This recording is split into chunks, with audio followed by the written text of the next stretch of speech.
स्वागत है आपके अपने चैनल चौक इंडस्ट्रियल एकेडमी पे। उम्मीद करते हैं आप अपने घरों में सुरक्षित होंगे, सेफ होंगे। और आज का जो वीडियो है वो बहुत ख़ास है उन तमाम बच्चों के लिए जो बच्चे DSSB की तैयारी करना चाहते हैं एज अ उर्दू सब्जेक्ट और अदर सब्जेक्ट भी। लेकिन जो आज हमारा फोकस है वो सिलेबस पे है। चाहे आप किसी भी सब्जेक्ट से रिलेट करते हो, इंग्लिश से, हिंदी से, बंगाली से, SST से, यानी कि जितनी भी DSSB की वैकेंसीज निकली है उसके जनरल पेपर का पूरा स्ट्रक्चर जो है वो सेम होता है। ये PRT के लिए नहीं है, ये सिर्फ TGT के लिए।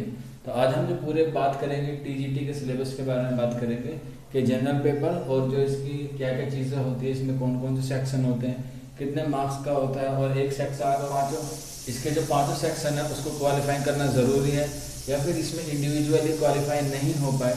मान लीजिए 5 सेक्शन है और हम एक सेक्शन में पास नहीं हो पाए तो क्या हम क्वालिफाई माने जाएंगे या नहीं माने जाएंगे, या फिर जो इसमें टॉपिक लिखे हुए हैं ये हमको किस तरह से पढ़ना है और कौन कौन सी चीज़ों को ज़्यादा इंपॉर्टेंस देनी है, वो आज हम इस वीडियो में डिस्कस करेंगे। तो बने रहे, इस सेशन में बहुत ही इंपॉर्टेंट होने वाला, खासकर TGT उर्दू वालों के लिए ये वीडियो स्पेशल है क्योंकि आखिर में हम लोग TGT उर्दू सिलेबस को मद्देनजर रखते हुए कुछ अहम बातें करेंगे। तो वीडियो को पूरा देखें, ऐसा ना हो कि यहीं से सीधा एंड में पहुंच जाए। ये भी चीज़ें आपके लिए अहम है क्योंकि उर्दू वाले जो बच्चे होते हैं वो खासकर जो फेल होते हैं यानी कि जो अनसक्सेसफुल हो जाते हैं, इस पेपर को क्वालिफाई नहीं कर पाते क्योंकि वो लोग सिर्फ सब्जेक्टिव पे ध्यान देते हैं, ऑब्जेक्टिव जो उसका पहला पेपर होता है उस पर ध्यान कम देते हैं। तो इसीलिए आज हम खास वीडियो लेकर आए हैं, वो इसीलिए लेकर आए हैं कि आप एक एक पॉइंट को नोट कर लें और एक एक पॉइंट को इस तरह से पक्का कर लें कि चाहे किसी भी तरह का एग्ज़ाम आ जाए आपको उसको क्वालिफाई करना है। क्योंकि TGT उर्दू की इससे सुनहरा मौका आपको नहीं मिलने का एज अ टीचर बनने का। और सबसे ख़ास बात यह है कि आपको वो DSSB के तहत आपको मिलने जा रही है। आप सभी जानते होंगे, मैंने पिछली वीडियोस में बताया था, अगर किसी बच्चे ने वो वीडियोस नहीं देखी है तो वो जाके वो वीडियोस पहले देख ले क्योंकि इसकी जो बुनियाद है, इस पूरे सिलेबस की जो बुनियाद है वो उसी वीडियो पर टिकी हुई है। आप पहले उसे जाके देख लेंगे तो वीडियो आपको अच्छे से समझ में आ जाएगा। ठीक है, तो पहले आप वो वाली वीडियो देखें जिसका लिंक आपको नीचे हमारे चैनल के डिस्क्रिप्शन में मिल जाएगा या फिर ऊपर आई बटन पर भी मिल जाएगा। तो आज हम इस बारे में पूरी अच्छे से डिस्कस करेंगे, साथ साथ TGT उर्दू के जो सिलेबस है और TGT उर्दू का जो सिलेबस है और उसमें कौन कौन सी किताबें पढ़नी है उस पर भी हम गौर फिक्र करेंगे, लेकिन वीडियो के आखिर में, क्योंकि ये पार्ट हमारे लिए ज़्यादा एक छोटी सी ब्रीफिंग मैंने यहाँ पे दे रखी है साइड में, उम्मीद करते हैं आपको दिख रही होगी। तो इसमें 2 सेक्शन होते हैं, पार्ट A और पार्ट B, यानी कि फर्स्ट पेपर और एक आपका TGT एज अ सब्जेक्ट जो भी आपने चूज़ किया हो। तो मैंने वहाँ पर एग्जाम्पल के लिए उर्दू लिख दिया हुआ है। तो यहाँ पे बात करेंगे पार्ट A में। पार्ट A में 5 सेक्शन होते हैं जिसमें GA यानी कि general awareness, reasoning, math, Hindi और इंग्लिश आता है। तो ये 5 सेक्शन है, इसीलिए यहाँ पे 5 लिखा हुआ है और 20 इसीलिए लिखा हुआ है कि हर सेक्शन से आपसे 20-20 सवाल पूछे जाएंगे। यानी कि GA के आपसे 20 सवाल, रीजनिंग के भी आपसे 20 सवाल, मैथ के भी आपसे 20 सवाल, हिंदी के भी आपके 20 सवाल और आपका इंग्लिश से भी आपको 20 सवाल पूछे जाएंगे। तो इस हिसाब से टोटल पेपर हुआ 100 का। तो पार्ट A का जो मार्क्स बैठेंगे वो 100 बैठेंगे। अब बात करते हैं दूसरे पार्ट B की, यानी कि आपका जो कंसिडर सब्जेक्ट होगा वो पार्ट B होगा, यानी कि 100 क्वेश्चन होंगे और एक क्वेश्चन 1 मार्क्स का। तो इस हिसाब से आपका जो क्वेश्चन है वो 100 मार्क्स बैठेंगे। तो इसी हिसाब से पेपर 1 और पेपर 2 के जो दोनों मार्क्स मिला के आपके 100 नंबर के 200 नंबर के बैठेंगे। और इसका जो टाइम ड्यूरेशन होगा एग्जाम का वो आपको 2 घंटे का मिलेगा। अब कुछ बच्चों के मन में ये क्वेरी है कि सर इसमें Tier 2 होता है, Tier 1 होता है, एग्ज़ाम सेपरेट होता है या इंडिविजुअल होता है। तो मैं आपको बता दूं, इसका जो पेपर होता है DSSB का, TGT सब्जेक्ट का जो टीचर होते हैं उनके लिए Tier 1 और Tier 2 कुछ नहीं होता। इसमें एक ही पेपर होता है जिसमें 2 पार्ट होते हैं। मैंने आपको बताया पार्ट A और पार्ट B, और ये पार्ट A और पार्ट B जो होते हैं वो एक ही वक्त में होते हैं, यानी कि आपको एक ही वक्त में ये दोनों पेपर क्वालिफाई करने होंगे। और इसीलिए इसकी जो टाइम ड्यूरेशन है वो कितनी है, 2 घंटे हैं। 2 घंटे में आपको फर्स्ट पेपर और आपका जो सेकंड पेपर होगा उसको आपको हल करना है। तो ये चीज़ें आपको ध्यान रखनी है।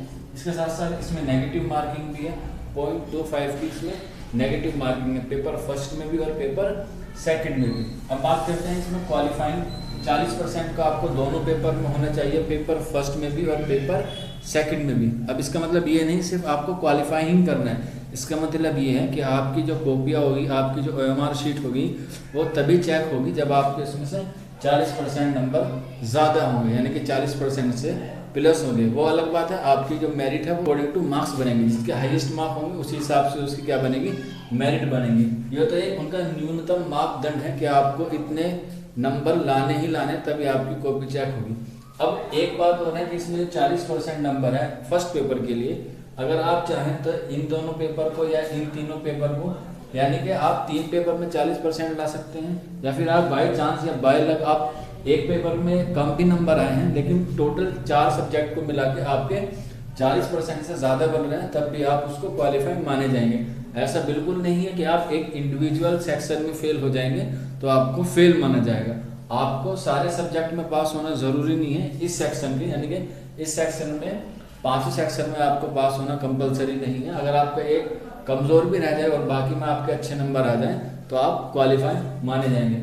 लेकिन हम उम्मीद करते हैं आप मेहनत कीजिए, आप जितने भी सेक्शन है इसमें अच्छे से अच्छे नंबर लाइए। बस आपको एक चीज़ करने की ज़रूरत है और वो है स्टडी, और वो भी बिल्कुल फोकस तरीके से, क्योंकि ये जो मौका मिला है टीजीटी वालों को, खासकर उर्दू वालों को, ये बहुत उनके लिए सुनहरा मौका है। इससे पहले इतनी तादाद में कभी भर्तियाँ नहीं निकली है। तो जिन लोगों ने इस चीज़ के लिए मेहनत की है, आपको सभी को मालूम होगा सोशल मीडिया के प्लेटफॉर्म के माध्यम से या न्यूज़पेपर के माध्यम से भी, कि कुछ लोगों ने बहुत मेहनत की है ये टीजीटी उर्दू की वैकेंसी निकालने के लिए। तो उनकी मेहनत को ज़ाया ना जाने दें, आप अपनी मेहनत करें, क्योंकि आपने लास्ट ईयर जो देखा होगा उसमें भी काफ़ी सारी सीटें जो है वो वैकेंट रह गई थी, क्योंकि पेपर जो है वो फर्स्ट जो है वो क्वालिफाई नहीं हुआ था। तो चलिए अब बात करते हैं अपने सिलेबस की कि इसमें सिलेबस क्या क्या है। तो इसमें general awareness, reasoning, math, Hindi और इंग्लिश है। अब जनरल अवेयरनेस में क्या क्या टॉपिक हमें पढ़ने हैं वो आप नोट कर लें। तो सबसे पहले आपको हिस्ट्री पढ़ना है, ज्योग्राफी पढ़ना है, इंडियन पॉलिटी पढ़ना है, इकोनॉमिक्स पढ़ना है, स्पोर्ट्स पढ़ना है, economics, sports, art and culture, current affairs, institute यानी कि कौन सा इंस्टीट्यूट कहाँ पर है, ऑर्गेनाइजेशन जैसे यूनेस्को, WHO, इस तरह से। फिर नेशनल डे के 5 जून को कौन सा दिवस होता है, 2 अक्टूबर को कौन सा दिवस होता है, 26 जनवरी को कौन सा डे मनाया जाता है, इस हिसाब से सारे जनरल अवेयरनेस है। इसमें फिर साइंस भी है, जो इसमें साइंस है वो तो बेसिक साइंस आपसे पूछ जाएगी। तो जनरल अवेयरनेस का इससे 20 क्वेश्चन पूछे जाएंगे। अब बात करते हैं रीजनिंग की, तो रीजनिंग में पूछ जाएगा। तो अब बात करते हैं रीजनिंग की, तो रीजनिंग में आपसे पूछा जाएगा एनालॉजीज। फिर दूसरा जो टॉपिक है वो पूछा जाएगा सिमिलैरिटीज। फिर तीसरा जो टॉपिक है वो है डिफरेंसेस। नेक्स्ट आपके सामने टॉपिक होगा space, visualisation, problem solving, analysis, judgement, division, decision making, visual memory, discrimination and observation. Next आएगा relationship concept, arithmetical reasoning, verbal and figure, और लास्ट आएगा आपका अर्थमेटिकल नंबर सीरीज। ये टॉपिक है आपको रीजनिंग में, ये आपको पढ़ने हैं। इसके बाद बात करेंगे हम मैथ की, कि मैथ में कौन कौन से टॉपिक आपको पढ़ने हैं। तो सबसे पहला जो टॉपिक है वो आपका सिंप्लीफिकेशन, नेक्स्ट है आपका डेसिमल, फिर है डीआई का मतलब होता है डाटा इंटरप्रिटेशन, फिर आपका fraction, LCM, HCM, ratio, percentage, average.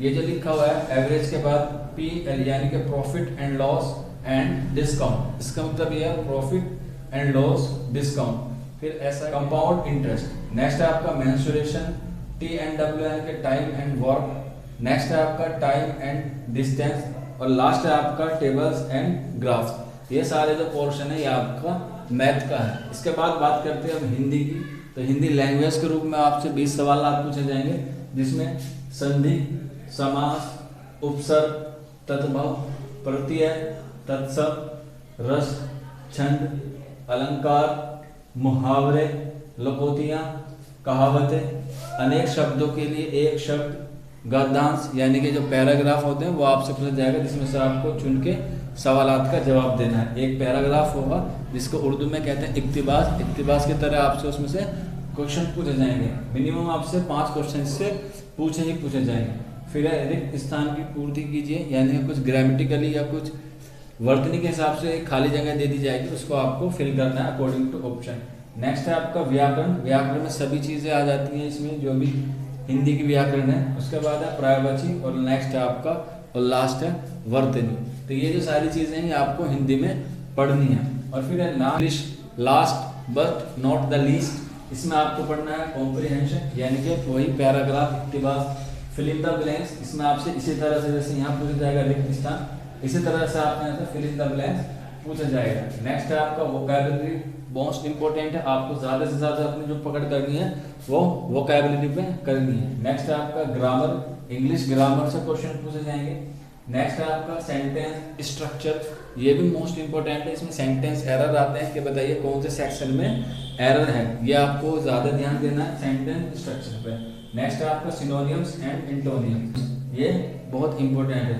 तो ये आज हमने पूरे सेक्शन को देखा और ये सारी चीज़ें जो है मोस्ट इंपॉर्टेंट है आपके एग्जाम के पॉइंट ऑफ व्यू से। ये जनरल पेपर की बात है और इसमें आपको कम से कम 40% का स्कोर करना ही, यानी कि आपको 40 मार्क्स लाने हैं। आप ये ना सोचें कि मुझे सिर्फ 40 मार्क्स ही लाने, आप ये सोचें कि मुझे हाईएस्ट मार्क्स लाने हैं। तो ध्यान रहे कि आपको इसमें ज़्यादा से ज़्यादा मार्क्स लाने हैं ताकि आप जो पेपर फर्स्ट और पेपर सेकंड को मिला के आप एक अच्छी रैंक बना लें। अब बात करेंगे हम टीजीटी उर्दू वाले सब्जेक्ट, टीजीटी उर्दू की, कि इसमें क्या क्या चीज़ें हैं अहम है जो हमारे एग्जाम के पॉइंट ऑफ व्यू से बहुत इंपॉर्टेंट है। तो चलिए फिर शुरू करते हैं नेक्स्ट पार्ट, यानी कि पार्ट बी। तो चलिए बात करते हैं अब टीजीटी उर्दू सिलेबस की। तो मैं आपको पहले ही बता दूं कि टीजीटी उर्दू का कोई सिलेबस नहीं है DSSB में, बस आपको इसमें क्या क्या चीज़ें अहम बातें जो हैं वो याद रखनी है ताकि आप DSSB का कोई स्पेशल टीजीटी उर्दू का कोई सिलेबस नहीं है। तो कुछ चीज़ें मैंने आपको मेंशन की हैं, इनसे अगर आप ये चीज़ों को सिलेबस कवर कर लेंगे तो आप टीजीटी उर्दू में आप इंशाल्लाह क्वालिफाई कर पाएंगे। DSSB टीजीटी का कोई सिलेबस नहीं है, आप उसकी ऑफिशियल वेबसाइट पर भी जाके चेक कर सकते हैं और चंद पॉइंट आपके सामने लिखे हुए हैं, इन्हीं को मद्देनजर रखते हुए आप प्रिपरेशन करेंगे तो टीजीटी उर्दू में आपका जो मार्क्स हैं वो काफ़ी अच्छे आएंगे। देख लेते हैं एक बार इन पे लेते हैं कि हमें कौन कौन सी चीज़ें जो हैं वो पढ़नी है। तो सबसे पहले बात करेंगे टीजीटी उर्दू है तो इसमें हमें क्या पढ़ना है। तो टीजीटी उर्दू जो है इसमें यूजी लेवल, यानी कि आपको पता होगा BA प्लस B.Ed तो आप बनते हैं टीजीटी, BA प्लस MA और प्लस B.Ed तो आप बनते हैं PGT। तो ये जो सिलेबस है ये यूजी लेवल का है, यानी कि आपने BA फिर प्लस B.Ed किया होगा, तो ये जो चीज़ होती है ये टीजीटी के अंतर्गत आती है। तो इसीलिए जो इसका एग्जाम पैटर्न होता है वो यूजी लेवल का होता है। अब यूजी लेवल के बाद जब आप आगे क्वालिफाई करेंगे तो उसके लिए आपको क्या करना होगा, उसके लिए आपको एंट्रेंस क्लियर करना होगा। तो यूजी लेवल के साथ साथ आपको जो है सेंट्रल यूनिवर्सिटीज़ के जितने भी MA एंट्रेंस सिलेबस होता है आपको मालूम होगा, Jamia Millia Islamia, Aligarh Muslim University, Jawaharlal Nehru University, Delhi University, Hyderabad University, Manuu University, Lucknow University, Banaras Hindu विश्वविद्यालय यूनिवर्सिटी, यानी कि जितने भी यूनिवर्सिटीज़ को मैंने आपको बताया है उन सभी के सिलेबस को आप कवर करें और उसको एनालाइज करें कि वो सिलेबस कितना अहम है, क्योंकि इसका जो पर्टिकुलर सिलेबस नहीं है टीजीटी उर्दू का। अगर आप सेंट्रल यूनिवर्सिटीज़ के MA सिलेबस के मद्देनजर रखते हुए प्रिपरेशन करेंगे तो आप कामयाब हो जाएंगे। इसके अलावा आप GIC का सिलेबस भी देख सकते हैं, यानी कि गवर्नमेंट इंटर कॉलेज का जो सिलेबस होता है उसको भी आप एक बार देख लेंगे तो आपको अंदाज़ा हो जाएगा कि टीजीटी उर्दू का जो सिलेबस है वो किस तरह से आता है, पेपर जो है वो किस तरह से होता है। इसके बाद आपको मैं बता दूं चौथा जो पॉइंट है वो है स्टेट टीजीटी। आपने देखा होगा जैसे अभी यूपी में उर्दू टीजीटी की वैकेंसी निकली है तो आप उसको सिलेबस को भी एक बार देख सकते हैं, वो भी आपके लिए काफ़ी अहम है। आपने देखा होगा राजस्थान में भी काफ़ी निकलती है, महाराष्ट्र में भी काफ़ी निकलते हैं, यानी कि हिंदुस्तान के तमाम राज्यों में जितने भी टीजीटी के उर्दू के सिलेबस है आप उनको भी प्रेफरेंस दे सकते हैं। इसके बाद आप बात करेंगे हम नेक्स्ट पॉइंट की, वो है B.Ed बुक्स। देखिए हम लोग टीचिंग का एग्जाम देना चाह रहे हैं तो जाहिर सी बात है कि टीचिंग पेडालॉजी के कुछ ना कुछ क्वेश्चन बन जाते हैं। 5 या 10 क्वेश्चन आपसे ज़रूर पूछे जाएंगे या ज़्यादा भी क्वेश्चन पूछे जाते हैं B.Ed के रिलेटेड, यानी कि B.Ed की टीचिंग के रिलेटेड आपसे क्वेश्चन पूछे जाते हैं। तो आप सिर्फ ये वाले सिलेबस ना देखें क्योंकि इनसे और इनका B.Ed की बुक का कोई ताल्लुक नहीं होता, क्योंकि ये भी जितने भी सिलेबस हैं ये सारे लैंग्वेज के हैं, लेकिन जो ये B.Ed वाला है ये टीचिंग है, ये आपका डिग्री में आता है। तो आपको B.Ed की भी बुक्स को संभाल के रखना है और उनको पढ़ना है। ये नहीं है कि बस आपने ऊपर वाला पढ़ लिया और B.Ed का जो पोर्शन होता है उसको छोड़ दिया। क्योंकि मैं अभी कुछ दिन पहले देख रहा था, एक पेपर था उर्दू टीजीटी का, लास्ट ईयर का था शायद, तो उसमें देखा कि पेडालॉजी से भी कुछ सवाल पूछे गए थे B.Ed के अकॉर्डिंग, क्योंकि टीजीटी एक ऐसा टीचर की जॉब है तो आपसे B.Ed के रिगार्डिंग भी टीचिंग एप्टीट्यूड के सवाल पूछे जा सकते हैं। तो आप B.Ed की रिकमेंडेशन बुक भी आप पढ़ सकते हैं जो आपने करी हो, क्योंकि आप सभी को टीटी में बीएड की रिक्वायरमेंट है। साथ के साथ आपको सीटेट आपका क्वालिफाई होना चाहिए पेपर सेकंड।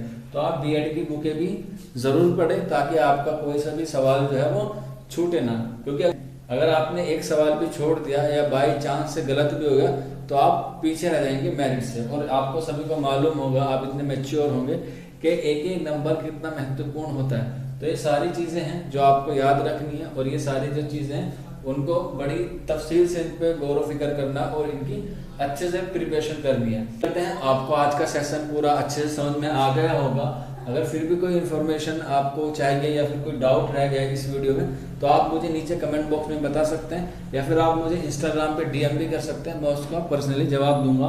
हमारे इंस्टाग्राम का लिंक आपको नीचे डिस्क्रिप्शन में मिल जाएगा।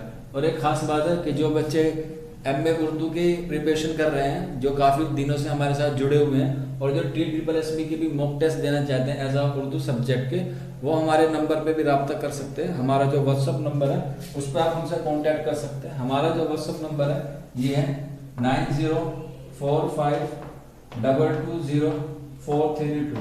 ये हमारा व्हाट्सअप नंबर है। अभी कुछ दिनों में मॉक टेस्ट सीरीज शुरू होने वाली है एमए उर्दू कैंडिडेट के लिए। तो जैसे मैंने आपको बताया कि एमए एंट्रेंस सिलेबस को भी आपको कवर करना है, तो आप हमारे साथ इस नंबर पे राब्ता करके जुड़ सकते हैं, जो आपको DSSB के माध्यम के द्वारा आपको TGT उर्दू की भी तैयारी कराएंगे। और क्योंकि इसका जो सिलेबस है वो एमए एंट्रेंस के ही रिगार्डिंग रहेगा, तो आपको बहुत बेनिफिट मिलेगा। तो जो बच्चे इंटरेस्टेड हैं, जो बच्चे ये मॉक टेस्ट देना चाहते हैं, क्योंकि ये जो मॉक टेस्ट होगा ये ऑनलाइन मोड पे होगा, ऑफलाइन नहीं होगा, तो जिसकी जो पूरी जानकारी आपको इस नंबर पे मिल जाएगी। जल्द हमारे साथ जुड़े इस मॉक टेस्ट सीरीज में, क्योंकि आप जितना जल्दी हमसे जुड़ेंगे उतनी ही जल्दी हम आपको ये जो मॉक टेस्ट है ये ऑनलाइन प्रोवाइड कराएंगे। अब किस तरह से करवाएंगे, इसकी फीस क्या होगी और इसका टाइमिंग क्या होगा, ये सारी इन्फॉर्मेशन आपको हमारे व्हाट्सअप नंबर पे मिल जाएंगी। तो बस आज की वीडियो में इतना ही था, और नेक्स्ट वीडियो में हम जो बात करेंगे वो हम इस बारे में बात करेंगे कि TGT उर्दू और जो फर्स्ट पेपर है उसके लिए हमें कौन कौन सी किताबें पढ़नी है, और इसकी लास्ट ईयर TGT उर्दू की कितनी कट ऑफ गई। बात करेंगे कि जनरल पेपर के लिए और TGT उर्दू के लिए कौन कौन सी किताबें अहम है, क्या स्ट्रेटजी अपनानी चाहिए और हमें कौन कौन सी किताबें पढ़नी है। और इसके साथ साथ हमें लास्ट ईयर की जो मेरिट गई थी उसको मद्देनजर रखते हुए खुद को एनालाइज करेंगे कि हमें कितनी मेहनत करनी है कि जो लास्ट ईयर की कट ऑफ गई थी उससे हमें कितने हाईएस्ट मार्क्स लाने हैं। तो अगला सेशन देखना ना भूले, और हमारे साथ जुड़े रहने के लिए अगर आपको लगता है लोग जो इन्फॉर्मेशन आपको दे रहे हैं वो सही है, आप हमारी इन्फॉर्मेशन संतुष्ट हैं, तो आप हमारे चैनल चौक इंडस्ट्रियल एकेडमी को ज़रूर सब्सक्राइब करें और बेल आइकन को प्रेस करके ऑल पर ज़रूर क्लिक करें, क्योंकि इससे ये होगा कि नोटिफिकेशन आपको तुरंत मिल जाएगा। तो बस आज की वीडियो में इतना ही था। उम्मीद करते हैं आपको समझ में आ गया होगा। अगर फिर भी कोई डाउट है तो ये हमारा व्हाट्सअप नंबर है, आप ज़रूर हमसे कॉन्टैक्ट करें, हम आपको पूरी सही गाइडलाइंस प्रोवाइड कराने की पूरी कोशिश करेंगे। शुक्रिया फॉर वॉचिंग दिस।